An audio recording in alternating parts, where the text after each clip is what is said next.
ಕೋಲಾರ ಕಾಂಗ್ರೆಸ್ನಲ್ಲಿ ತಾರಕಕ್ಕೇರಿದೆ ticket fight. ಅಳಿಯ ಚಿಕ್ಕಪೆದ್ದಣ್ಣ ಅವರಿಗೆ ಟಿಕೆಟ್ ಕೊಡಿಸಲೇಬೇಕು ಅಂತ ಪಟ್ಟನ್ನ ಹಿಡಿದು ಕೆಎಚ್ ಮುನಿಯಪ್ಪ ಹೈಕಮಾಂಡ್ ಮಟ್ಟದಲ್ಲಿ ಲಾಬಿಯನ್ನ ಮಾಡಿದ್ದಾರೆ. ಸತತ ಪ್ರಯತ್ನವನ್ನ ಕಳೆದ ಕೆಲ ದಿನಗಳಿಂದ ಮಾಡ್ತಾನೆ ಇದ್ದಾರೆ. ಮತ್ತೊಂದು ಕಡೆ ಟಿಕೆಟ್ ತಪ್ಪಿಸೋಕೆ ಮಾಜಿ ಸ್ಪೀಕರ್ ರಮೇಶ್ ಕುಮಾರ್ ರಣತಂತ್ರವನ್ನ ಹೆಣೆದಿದ್ದಾರೆ. ರಮೇಶ್ ಕುಮಾರ್ ಬಣ ಇವತ್ತು ರಾಜೀನಾಮೆಯ ಅಸ್ತ್ರವನ್ನ ಪ್ರಯೋಗ ಮಾಡಿತು. ಅವರ ರಾಜೀನಾಮೆಯ ಅಸ್ತ್ರಕ್ಕೆ ಹೈಕಮಾಂಡೇ ಶಾಕ್ ಆಗ್ಬಿಡ್ತು. ಕೊನೆ ಕ್ಷಣದಲ್ಲಿ ಟಿಕೆಟ್ ಘೋಷಣೆಯನ್ನ ಹೈಕಮಾಂಡ್ ತಡೆ ಹಿಡಿದಿದೆ. ಮತ್ತೊಂದು ಕಡೆ ಕಾದು ನೋಡುವ ತಂತ್ರಕ್ಕೆ ಮುಂದಾಗಿದೆ ರಮೇಶ್ ಕುಮಾರ್ ಬಣ. ವಿಧಾನಸೌಧ ಈ ಎಲ್ಲ ಹೈಡ್ರಾಮಾಗೆ ಇವತ್ತು ಸಾಕ್ಷಿಯಾಗ್ಬಿಟ್ಟು. ಮತ್ತಷ್ಟು ಡೀಟೇಲ್ಸ್ ನಮ್ಮ ಪ್ರತಿನಿಧಿ ಶಿವಪ್ರಸಾದ್ ನೀಡ್ತಾ ಹೋಗ್ತಾರೆ. ಶಿವಪ್ರಸಾದ್, ಕೋಲಾರ ಕಾಂಗ್ರೆಸ್ ಟಿಕೆಟ್ ವಿಚಾರದಲ್ಲಿ ಇಷ್ಟು ದೊಡ್ಡ ಹೈಡ್ರಾಮಾ, ರಾಜೀನಾಮೆವರೆಗಿನ ಹೈಡ್ರಾಮಾ ನಡೆಯುತ್ತೆ ಅಂತ ಬಹುಶಃ ಕಾಂಗ್ರೆಸ್ನ ಹೈಕಮಾಂಡ್ ನಾಯಕರು, ಸಿಎಂ ಡಿಸಿಎಂ ಕೂಡ ಊಹೆ ಮಾಡಿರ್ಲಿಕ್ಕಿಲ್ಲ. ಸದ್ಯಕ್ಕೆ ಕಾದು ನೋಡುವ ತಂತ್ರದಲ್ಲಿ ರಮೇಶ್ ಕುಮಾರ್ ಬಣದ ನಾಯಕರಿದ್ದಾರೆ. ಬಟ್ ಏನಾಗಬಹುದು ಅಂತ ಹೇಳಿ. ಖಂಡಿತವಾಗಿ ವಿದ್ಯಾಶ್ರೀ, ಒಂದ್ ಕಡೆ ರಾಜ್ಯದಲ್ಲಿ ಹೆಚ್ಚಿನ ಸ್ಥಾನಗಳನ್ನು ಗೆಲ್ತೀವಿ ಅಂತಕ್ಕಂಥ ಆತ್ಮವಿಶ್ವಾಸದಲ್ಲಿ ರಾಜ್ಯ ಕಾಂಗ್ರೆಸ್ ನಾಯಕರಿದ್ರೆ, ಕೋಲಾರದ ಲೋಕಸಭಾ ಚುನಾವಣೆ ಟಿಕೆಟ್ ವಿಚಾರ ಕುರಿತಂತೆ ಸಾಕಷ್ಟು ಗೊಂದಲ ಏರ್ಪಟ್ಟಿದೆ. ಅದು ಎಷ್ಟರ ಮಟ್ಟಿಗೆ ಅಂದ್ರೆ, ಖುದ್ದು ಈಗ ಕೋಲಾರ ಟಿಕೆಟ್ ವಿಚಾರ ಕುರಿತಂತೆ ಅಭ್ಯರ್ಥಿ ಯಾರಾಗಬೇಕು ಅಂತಕ್ಕಂಥ ವಿಚಾರಕ್ಕೆ ಹೈಕಮಾಂಡ್ ನಾಯಕರೇ ಎಂಟ್ರಿ ಆಗಿದ್ದಾರೆ. ಅಷ್ಟರ ಮಟ್ಟಿಗೆ ಇವತ್ತೆಲ್ಲ ಸದ್ದು ಮಾಡಿದ್ದಂಥ ವಿಚಾರ ಇದಾಗಿತ್ತು. ಪ್ರಮುಖವಾಗಿ ಈಗಾಗಲೇ ರಮೇಶ್ ಕುಮಾರ್ ಮತ್ತೆ ಮುನಿಯಪ್ಪ ಅವರ ನಡುವಿನ ಏನು ಅಸಮಾಧಾನ ವಿಚಾರ, ಪೈಪೋಟಿ ವಿಚಾರ ಇತ್ತು, ಇದು ಮುನ್ನೆಲೆಗೆ ಬಂದಿದೆ. ಸದ್ಯ ಈಗ ಮುನಿಯಪ್ಪ ಅವರು ಈ ವಿಚಾರ ಕುರಿತಂತೆ ಟಿಕೆಟ್ ವಿಚಾರದಲ್ಲಿ ಎಐಸಿಸಿ ಅಧ್ಯಕ್ಷ ಇರ್ಬೋದು, ಹೈಕಮಾಂಡ್ ನಾಯಕರನ್ನ ಭೇಟಿಯಾಗಿ ತಮ್ಮ ಕುಟುಂಬಕ್ಕೆ ಟಿಕೆಟ್ ಅನ್ನ ಪಡಿತಕ್ಕಂಥ ಸಾಹಸದಲ್ಲಿದ್ರೆ, ಇದಕ್ಕೆ ಯಾವುದೇ ಕಾರಣಕ್ಕೂ ಕೂಡ ಹೈಕಮಾಂಡ್ ನಾಯಕರು ಇದಕ್ಕೆ ಅವ್ರಿಗೆ ಪುಷ್ಟಿಯನ್ನ ನೀಡಬಾರ್ದು, ಅಂದ್ರೆ ಮುನಿಯಪ್ಪ ಮನವಿಯನ್ನ ಪುರಸ್ಕಾರ ಮಾಡಬಾರ್ದು ಎಂಬತಕ್ಕಂಥ ನಿಟ್ಟಿನಲ್ಲಿ ರಮೇಶ್ ಕುಮಾರ್ ಅವರು ತಂತ್ರವನ್ನ ಮಾಡ್ತಾನೆ ಬಂದ್ರು.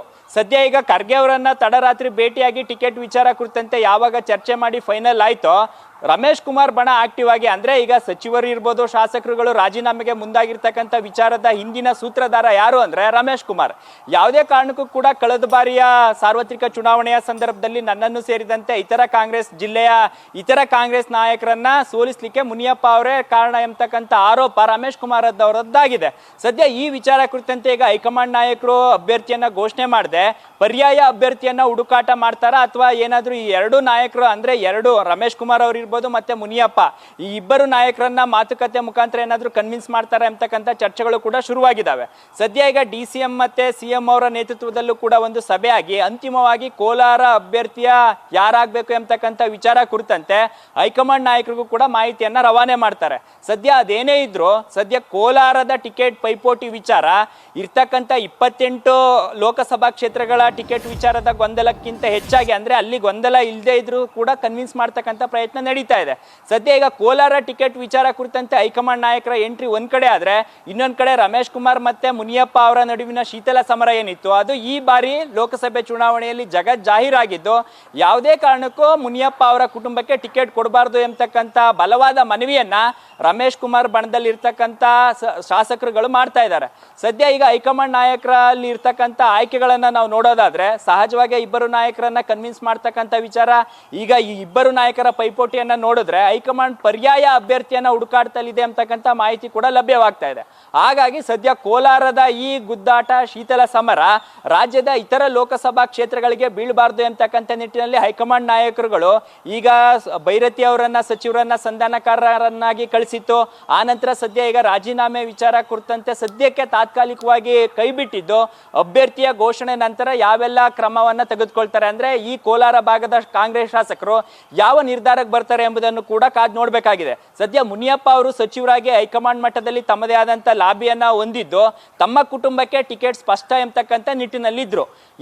ಈ ವಿಚಾರವನ್ನ ಯಾವಾಗ ರಮೇಶ್ ಕುಮಾರ್ ಮತ್ತೆ ಅವ್ರ ಬಣಕ್ಕೆ ಗೊತ್ತಾಯ್ತೋ, ಪರ್ಯಾಯವಾಗಿ ರಾಜೀನಾಮೆ ಪ್ರಹಸನವನ್ನ ಉಂಟು ಮಾಡಿ ಸದ್ಯ ಈಗ ರಾಜೀನಾಮೆ ನೀಡ್ತಕ್ಕಂಥ ಮಟ್ಟಕ್ಕೂ ಕೂಡ ಹೋಗಿದ್ದಾರೆ.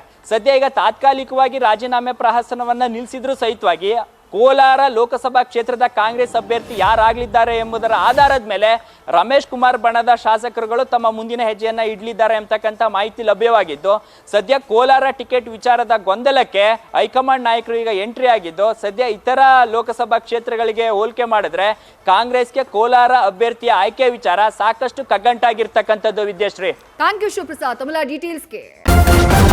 ನ್ಯೂಸ್ ಫಸ್ಟ್, ನಿರ್ಭೀತಿಯಿಂದ ನಿಮ್ಮ ಪರವಾಗಿ.